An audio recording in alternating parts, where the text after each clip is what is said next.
So many Palestinian mothers are too familiar with the agony of waiting.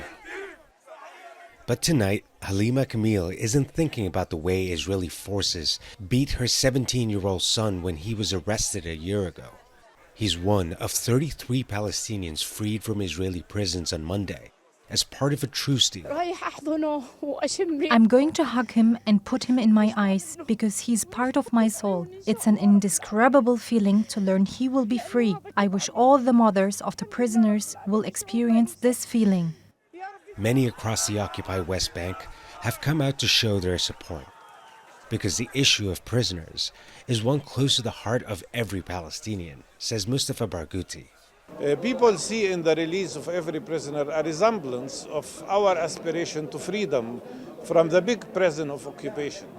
But also it is the truth that every family in Palestine had or has a prisoner in Israeli jails. Since the 1967, Israel conducted no less than 1 million arrests against the population of Palestine. And 40% of all adult population has been to jail. Halime's son was jailed for working without a permit at a fast food restaurant in Israel. But it doesn't matter to her. The moment she's been waiting for is near.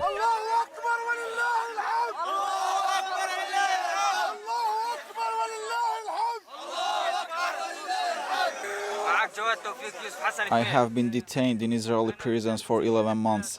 During the past 2 months, we have been repeatedly beaten. A short while ago, when we were preparing to leave the prison, we were again beaten, and they forced us to sign papers and didn't explain their content.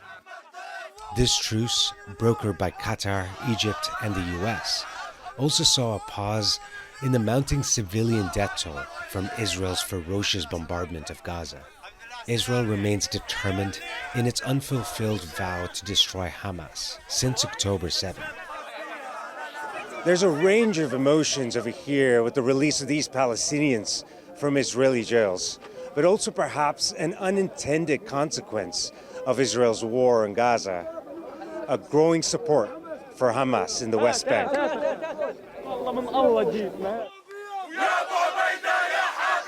There's already fear a third front in the fighting could break out here.